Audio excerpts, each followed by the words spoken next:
You ever see somebody get asked to move from a seat they paid for? Yeah, I saw it happen to a black woman in her 60s, and not just any seat, business class. Let me walk you through it. She walked on board like anybody else. Simple sweater, black slacks, tidy gray hair, no fuss, no flash, seat 3C, right there, business class left side. She sat down, placed her tote bag under the seat, and folded her hands in her lap. Didn't pull out a phone, didn't look around for attention, she just settled in. About 2 minutes later, here comes the flight attendant. Blonde, polished, the kind that smiles with only her mouth. "Ma'am," she says, "this section is for business class only." And just like that, the room changed. The air got tight. The woman, let's call her Miss Warren, looked up and said, "I'm aware." That was it. Calm, dry, nothing extra. She handed over her boarding pass. Seat 3C, business class, Charlotte to Seattle. Booked and confirmed. The attendant glanced at it like she was holding a fake ID. Then she smiled again, one of those tight, "we're not really going to do this here" kinds of smiles. "Would you mind stepping to the side while we sort this out?" Ms. Warren didn't flinch, didn't move. She said, "No, I'm fine right here." And let me tell you, she didn't raise her voice, didn't roll her eyes, didn't say, "You're being racist." She didn't need to, because the silence said it all. People started shifting in their seats. A man 2 rows back lifted his phone, quietly. You could hear the recording button in the way he held his breath. Then comes the twist. The white man, mid-40s, blue blazer, shiny shoes, stands by his seat and says, "I think that's supposed to be mine. I requested 3C when I booked." The flight attendant, ooh, she jumped on that, took his boarding pass, checked it, then looked back at Miss Warren like she was now the problem. "Ma'am, would you please let us move you to a seat in economy just for this flight?" Ms. Warren looked up again, same calm voice.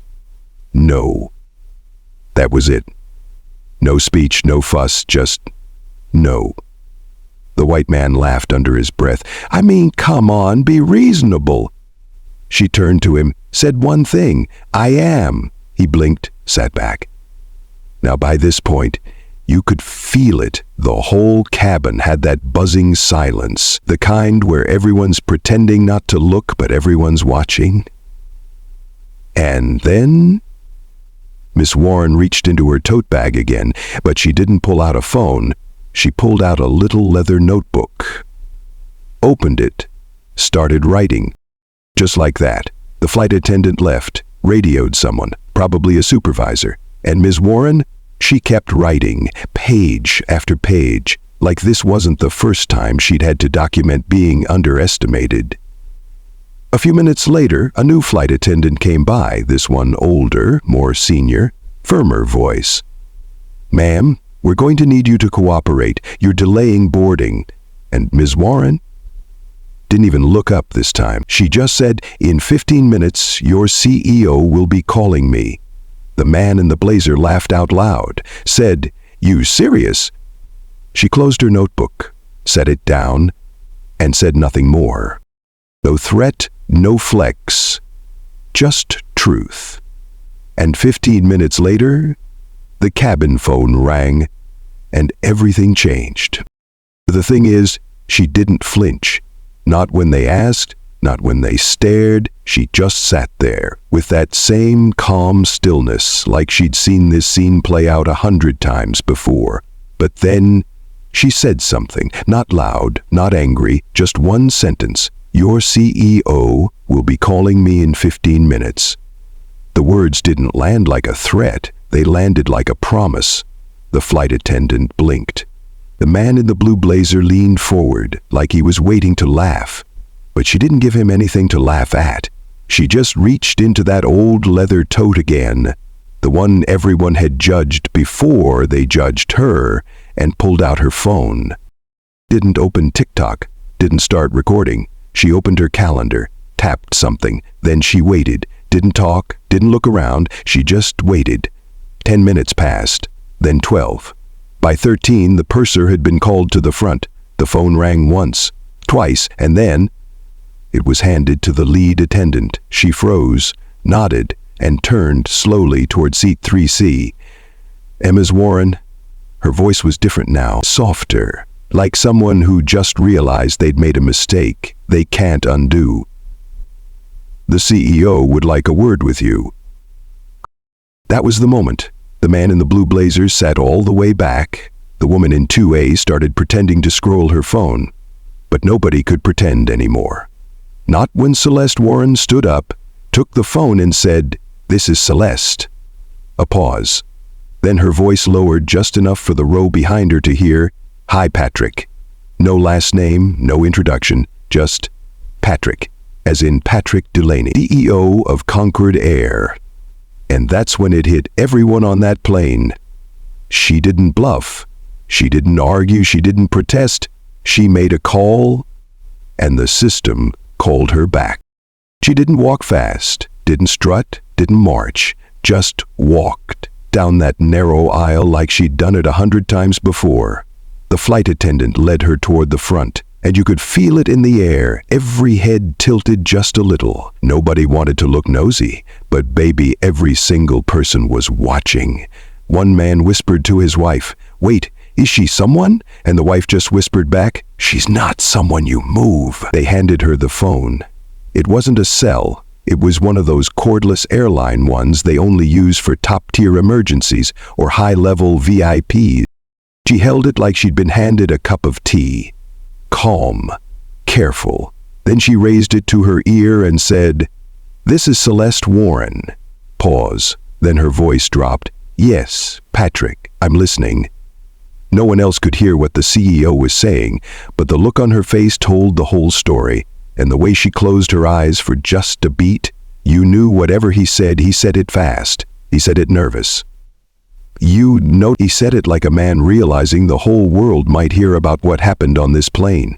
She nodded once. Didn't smile. Didn't gloat. Then she handed the phone back, turned around, and walked back up the aisle. Except this time, she didn't stop at row 3. She passed it.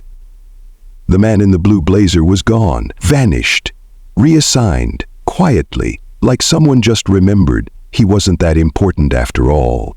And up in first class, seat 1A, a spot was now waiting for her. A glass of water already on the tray, a blanket folded neatly, like it had been hers the whole time. She sat down, took out her notebook again, and wrote something.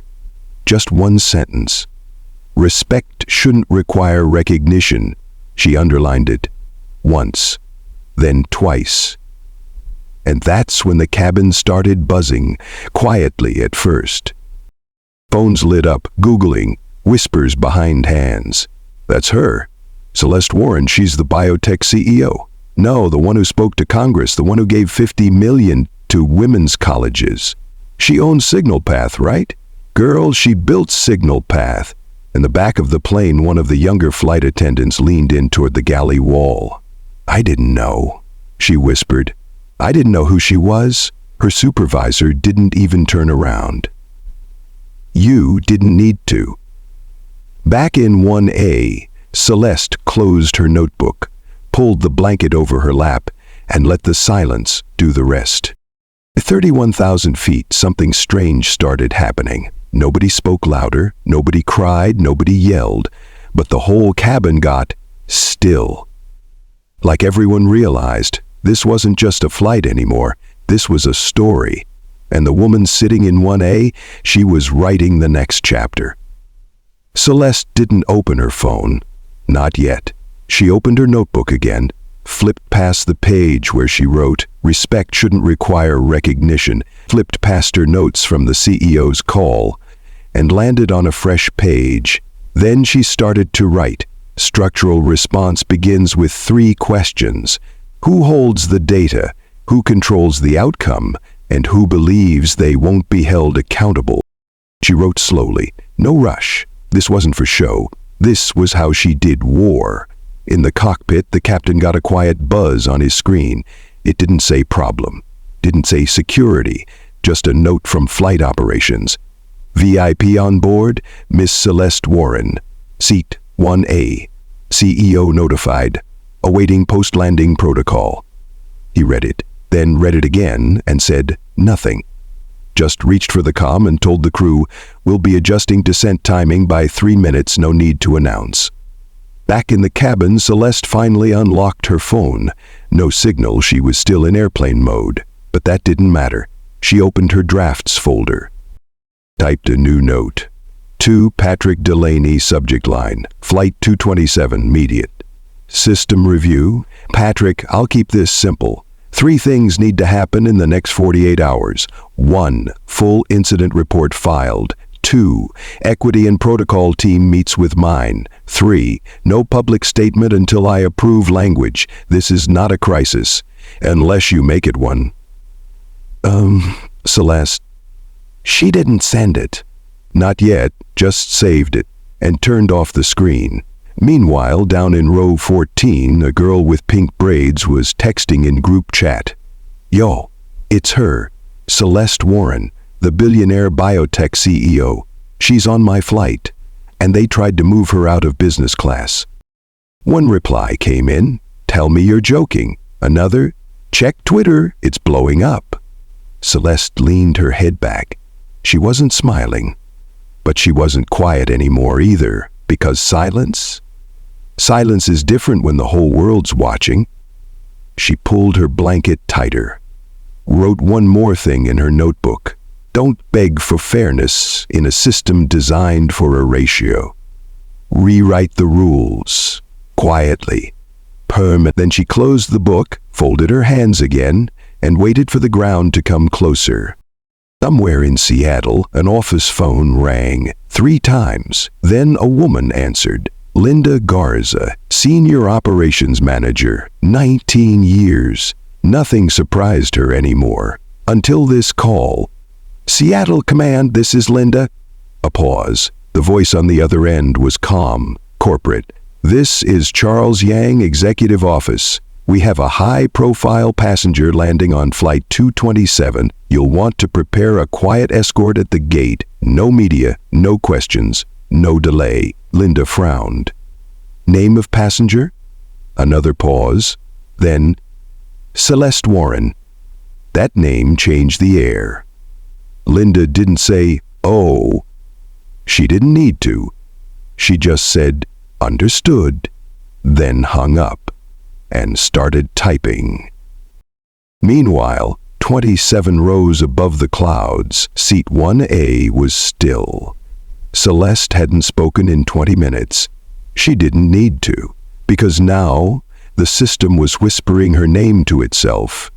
In the cabin, one man opened LinkedIn, typed Celeste Warren, waited, then blinked. He nudged his wife. She's a billionaire, a CEO. His wife leaned closer.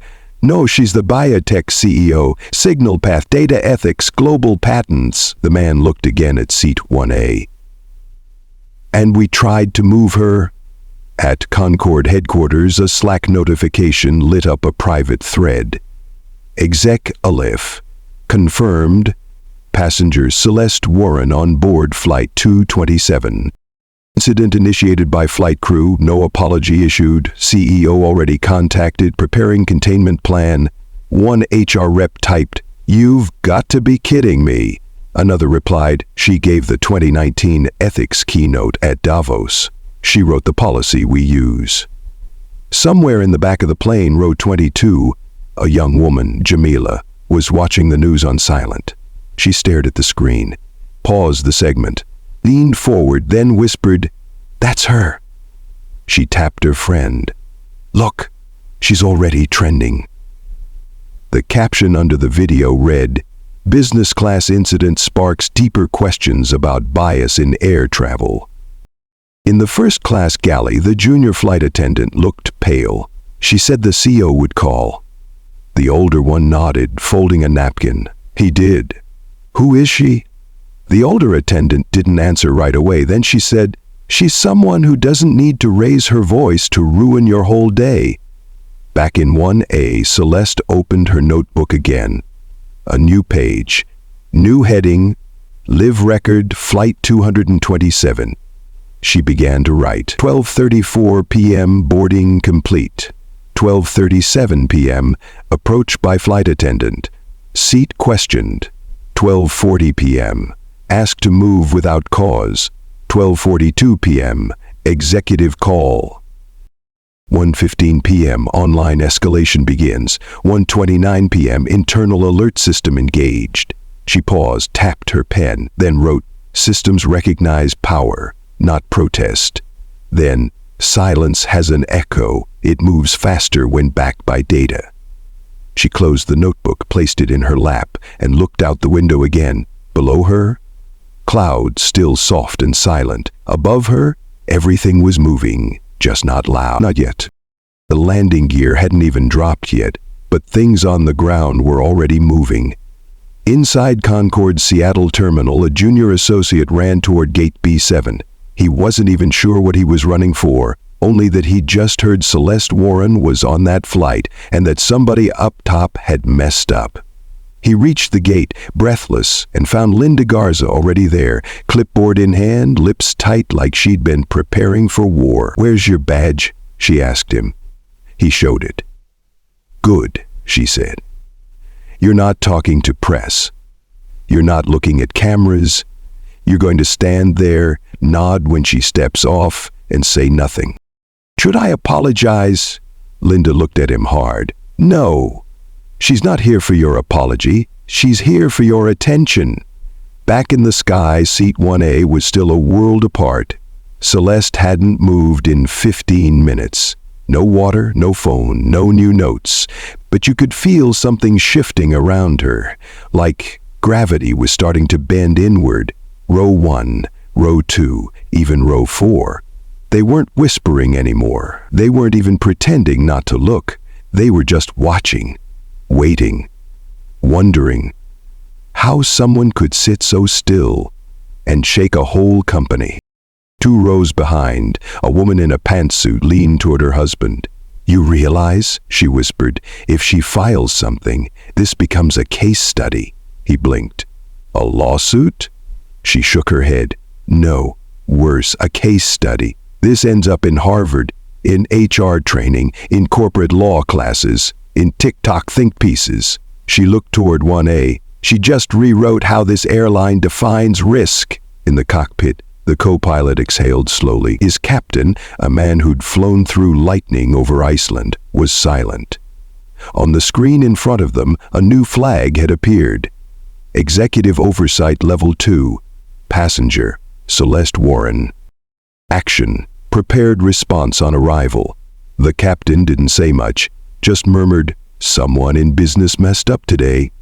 The co-pilot replied without turning his head, "And someone in legal's gonna pay for it."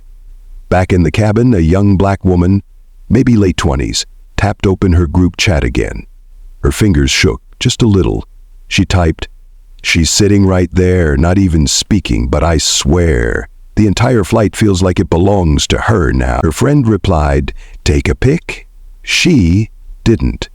She couldn't. It didn't feel right. Instead, she just looked at Celeste. Her poise, her patience, her presence. She whispered almost to herself, "I want to be that kind of power when I'm 60. The flight attendant, the same one who first questioned her, stood in the galley now, eyes red, hands folded. She kept checking the time, every minute ticking closer to touchdown. She knew what was waiting at the gate. She knew what she'd done, but she didn't know what to say. How do you apologize to someone who never needed you to doubt them to begin with? Celeste adjusted her sleeve. That was all. A single motion.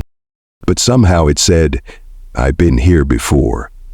Row 3 was dead quiet. The man in the blue blazer, gone. He'd asked to deplane early, didn't want cameras, didn't want questions, didn't want anyone asking what seat he thought he deserved. He left a half-full gin and tonic on the tray. No one touched it. And then, the captain's voice came on. "Ladies and gentlemen, we'll be descending shortly into Seattle-Tacoma. Local time is 5:42 p.m. We ask that you remain seated," but even his voice felt smaller. like even he knew who was on board.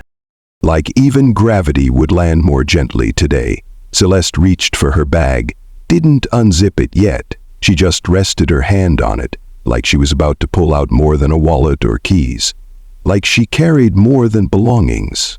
Like she carried history, and it was waiting to step off this plane with her.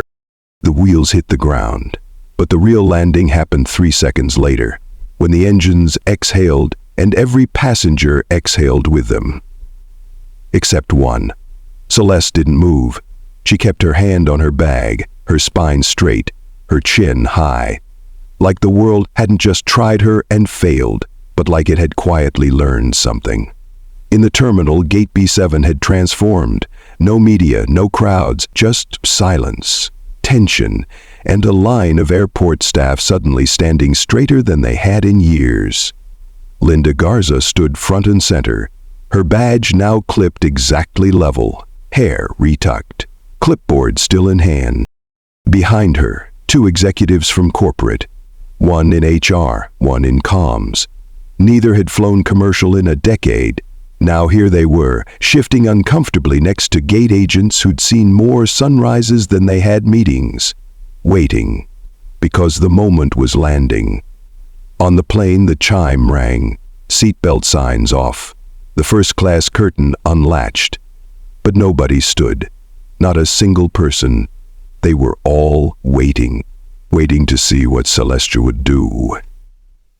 Waiting to see what it looks like when a woman walks off a plane like it belongs to her. Not because she took it, but because she never needed permission.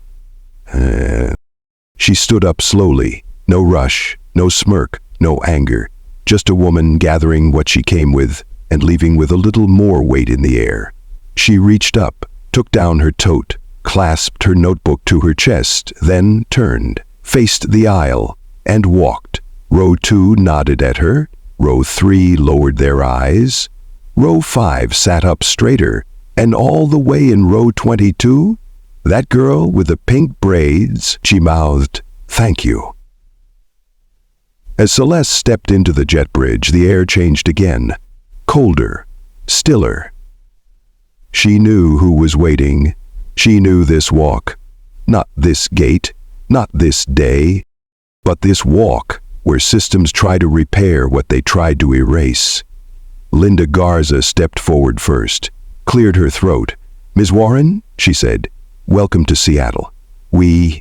But Celeste raised one hand, didn't speak, didn't scold, just looked Linda in the eye for exactly 2 seconds, and moved on.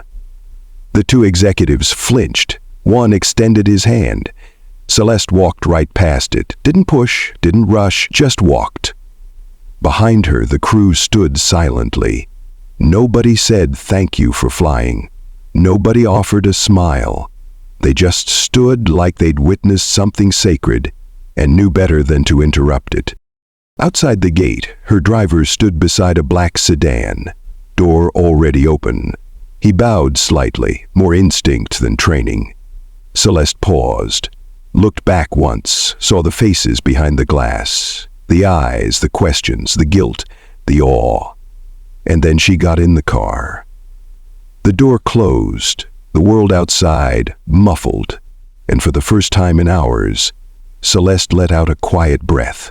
One long, tired breath, the kind you only release when you're off stage but the lights are still hot behind your back. She reached into her bag, took out her phone, and finally sent the email she'd drafted mid-air.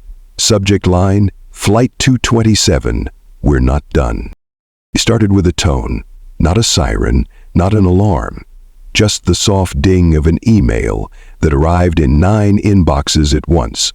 From Celeste Warren to Patrick Delaney plus Executive Board Subject Flight 227. We're not done. No caps. No threats. Just 10 lines of exacting calm, and each one hit harder than any headline ever could. In legal, a young associate named Kareem read it 3 times. He knew her name, knew her impact, but this wasn't a lawsuit. This was a reckoning. Without the courtesy of a warning shot, He whispered under his breath, "We're not ready for her." In communications, the director paced her office. A draft statement was already half written, but Celeste had been clear: no public release until reviewed and approved. Not suggested, not requested, approved. The comms director deleted the draft and started a new document titled, "Apology Isn't Enough." In DEI, the head of equity read the line that chilled her: "A bias incident on Flight 227 is not your problem. Your problem is that nobody expected accountability to show up in seat 3C." She didn't blink, just reached for her team's last quarterly report and realized for the first time they had never defined bias escalation protocol for executive-level passengers because no one had ever imagined someone like Celeste needing one. Meanwhile, on the ground, something else was happening. People talked, quietly, across desks, in elevators, over lunch, but they didn't whisper her name like a scandal. They said it like a mirror. "Did you hear?" "Yeah, Celeste Warren. On our flight." She didn't raise her voice. She didn't need to. At Concorde's press office, a junior writer read her bio out loud. Doctorate at 22, biotech disruptor. First black woman to lead a Fortune 200 medtech company. Ethics architect behind the Global Patient Data Charter. Mentor to over 300 black women in STEM. Philanthropist. And now, she paused. Didn't finish the sentence, because it didn't need finishing. Back in her hotel suite, quiet, minimalist, untouched. Celeste sat on the edge of the bed, her shoes off, her bag still by the door. She hadn't unpacked. She didn't plan to stay long. Seattle wasn't the point, change was. She opened her notebook, the same one from the flight, flipped to a blank page, wrote one word: documentation. Then beneath it, power shifts when receipts outweigh reputation. Across town in the executive suite, Patrick Delaney, CEO of Concorde, was staring at a screen. One email open, 6 board members copied, and all of them waiting to see what he'd say. He rubbed his temples, spoke aloud though no one else was there. "She warned me." 15 minutes. He opened a new message, typed 2 words, then stopped, backspaced, closed the laptop, and picked up the phone. The conference room had 12 chairs. 10 of them were filled, all men except for 2 women, all white except for 1, all powerful. Until now. Celeste walked in alone. No assistant, no laptop, just her notebook and that quiet presence that made even the air wait its turn to move. She didn't take the empty seat at the head of the table, she took the one next to it. Then crossed her legs, opened her book, and looked up. No greeting, just eye contact, the kind that says, "I'm not here for you. I'm here for what you owe." Patrick Delaney cleared his throat. "Celeste, first I want to—" She raised a hand. He stopped. She didn't speak right away. Let the silence sit, let it ache. Then, "I didn't come for an apology." She flipped a page. "I came for acknowledgement, and after that, structure." The VP of Operations leaned forward. "We're reviewing the incident fully. Protocol wasn't followed," she cut in. "You don't need to explain what didn't happen. I was there." He leaned back, quiet again. Celeste turned to Patrick. "You're not in trouble because I was mistreated," she paused. "You're in trouble because I'm not the only one. I'm just the one your CEO had to call." The room held its breath. She opened the notebook, laid it flat. "I've outlined a framework, 3 tiers, 6 triggers, all centered on passenger dignity, escalation response, and equity accountability." She slid the open book across the table. No PowerPoint, no charts, just ink and pressure. "This becomes Concorde's new protocol, company-wide, flight ops, gate agents, crew, execs." She looked each board member in the eye. If you refuse, I walk. And when I walk, I don't call press. She leaned back. I call my lawyers, my alumni network, my investors, my engineers, and every woman in this country who's ever been told, let us just verify that seat. The woman from legal broke the silence. She'd stayed quiet the whole meeting, but now, she spoke softly. Celeste, if we say yes, would you help us build it? Celeste tilted her head, not smug, just tired. I'm already building it. The question is whether you want your name on the solution or on the article. The comms director checked her phone, paused, then whispered to her neighbor, CNN just picked it up. Someone else added, Twitter's at 500,000 views. Another voice, she hasn't posted a single word. Patrick looked at Celeste, and for the first time, not as a peer, but as a witness. He cleared his throat again, this time quieter. What do you want us to say? Celeste stood up, gathered her notebook, and said, Nothing. She looked around. Don't say anything. Just start, acting like I was never the exception. And she walked out, no handshake, no glance back, just the door, closing behind her. The thing about power? It echoes. Long after the voice goes quiet, long after the door has closed, long after the world has gone back to pretending everything's fine. In a dorm room in Atlanta, a sophomore biology major watched the clip again. It was grainy, just someone's phone recording from row 22. But it showed her, Celeste, standing, walking down the aisle. Not a word spoken, but every eye on that plane turned like the sun was rising behind her. The student leaned in, rewound it, watched it again, and whispered, She walked like she belonged there. In a tiny nail salon in Detroit, 4 women sat huddled around an iPad. Baby, one of them said. She didn't even blink. Another shook her head. She wasn't playing checkers. She was playing chess, blindfolded. They laughed. Then one went quiet. That's the thing, though. We always got to be 10 moves ahead, just to sit in the seat we already paid for. Silence. Then the youngest tech in the back, barely 19, said, Not anymore. At Concord's next shareholder meeting? Let's just say, things got awkward. A young activist stood up during Q&A, held the mic steady, said, Your new protocol looks good. But tell me this, she stared down the board. How come it took a billionaire black woman to get basic respect? You could hear a pin drop. One board member tried to respond. She cut him off. I'm not here for your "we hear you" speech.